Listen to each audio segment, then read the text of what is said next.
All right, what's good, guys? We're going to run a trade recap today, and we are going to talk about the trade that I took last night that made me just over $23,000. And first things first, here's the P&L on the screen. You can see here $23,672. And then I will also pull up one of the accounts that I took this on. You can see up here 2,300, and I did copy trade this across 10 accounts. So you do the math, that's how we got the 23K P&L.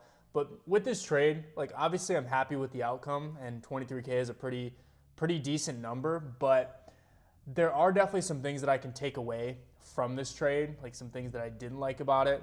And I'm not just trying to sit here and say, oh, I'm so fucking humble, like look at me. Like, no, I'm not bullshitting you guys. Like, there's actually some things that I did not like my performance on this.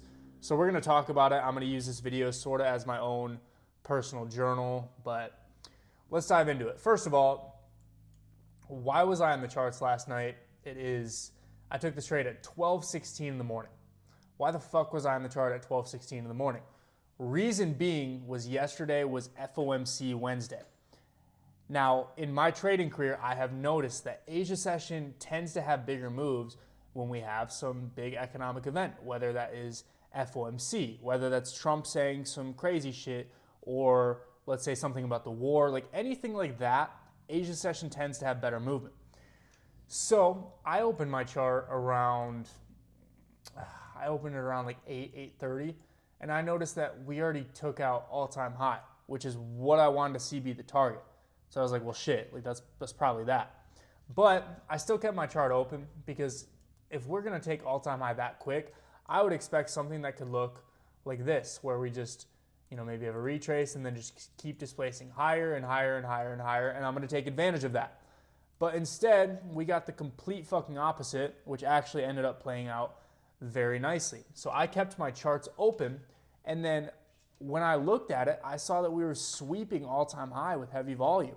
So that's, great, but I don't really have any targets to all the way down here. So I wanted to zoom in and see, do I have any other targets? I noticed on the 15-minute time frame, we had this no-wick candle, but I noticed it was at 6 p.m. So I was like, probably a new day opening gap there. Looked on the 1 minute, and sure enough, that is exactly what we have, a new day opening gap. New day opening gap is a very strong draw on liquidity. Now, if you look at this on the 1 hour, if you look at it on the 4 hour, you'll see that it's a no-wick candle, which is a very strong draw by itself. Or not very strong by itself, but aligning this with the new day opening gap, no-wick candle, like this was very, very nice for me to want to try to target. But at this time, when I had the chart open, we were still all the way up here. So there's no way I have conviction that price wants to go that low. So I keep the charts open, and then once we're chopping around this area, I'm just kind of like, all right, that's probably going to be it. Luckily, I was up late last night because I am currently kind of sick, so I couldn't really fall asleep. And then we started getting this displacement lower.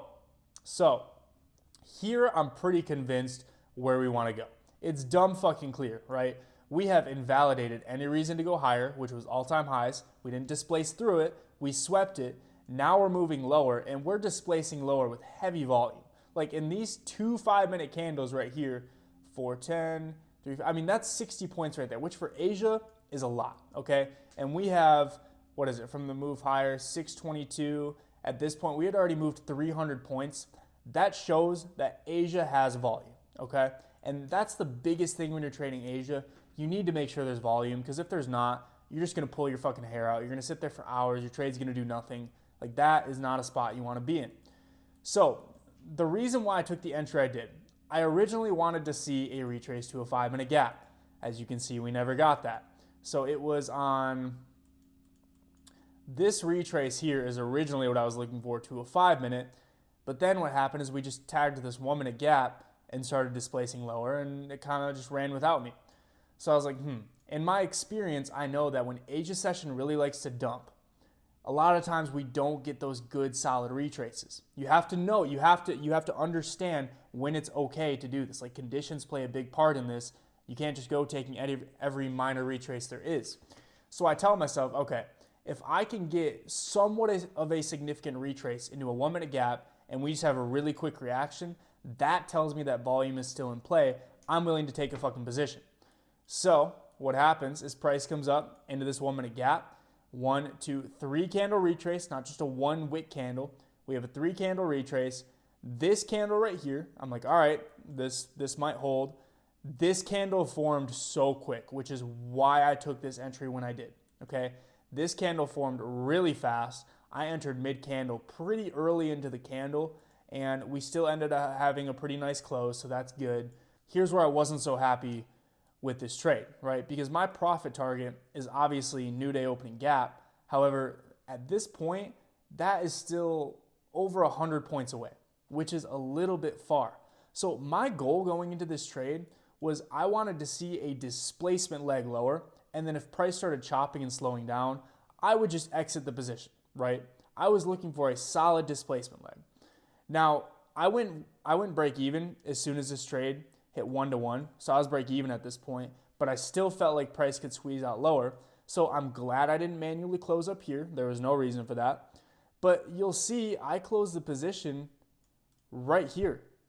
Why the fuck would I close this position right here? There's no reason. There was no chop. I mean, this was mid displacement candle I closed. Just to be fully transparent right now, I closed this position because of the P&L I saw on the screen.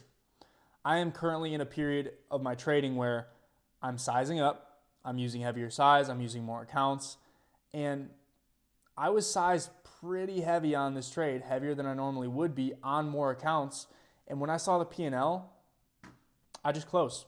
I'm not going to lie, I just closed. There wasn't a strategical reason for this close right here.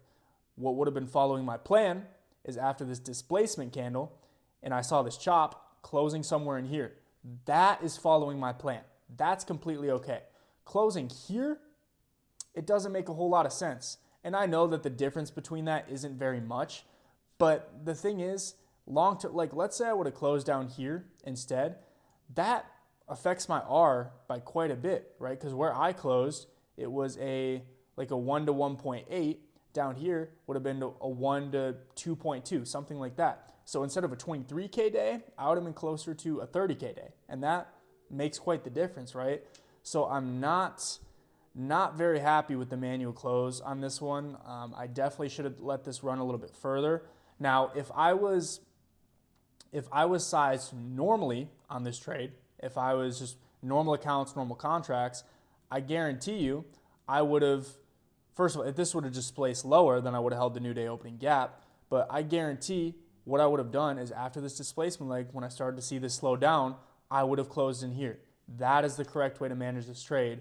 And that just goes to show, like, what I need to take away from this is that in this scaling up period, I need to get used to seeing bigger numbers, and I need to trade the chart and not trade the P&L. Now, another reason why I think I may have exited this trade early is because, yes, we had a fat day on the XFAs with this one. However, the whole day wasn't sunshine and rainbows. So earlier in the day, I had a set of evals that I was around $600 away from passing.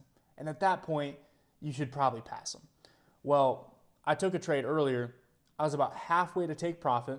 Obviously, didn't go break even because if you guys know the way I trade evals, I don't go break even unless we're edging take profit.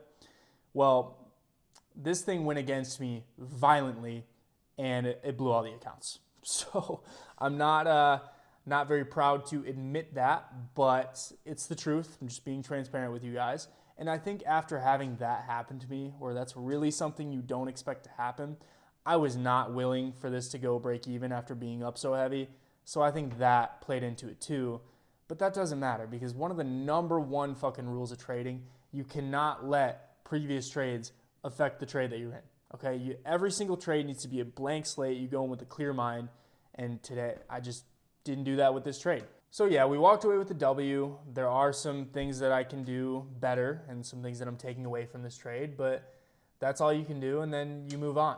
But I hope you guys enjoyed that recap. As always, I do have the link to join my free Discord. That is going to be in the description of this video. I did also just launch my premium Discord, so if any of you guys are looking for a little bit higher level education, the link to join that will be below as well. And if you have any questions about that, shoot me a DM on Instagram. The link to my Instagram is below, and I will see you guys in the next video. Peace out.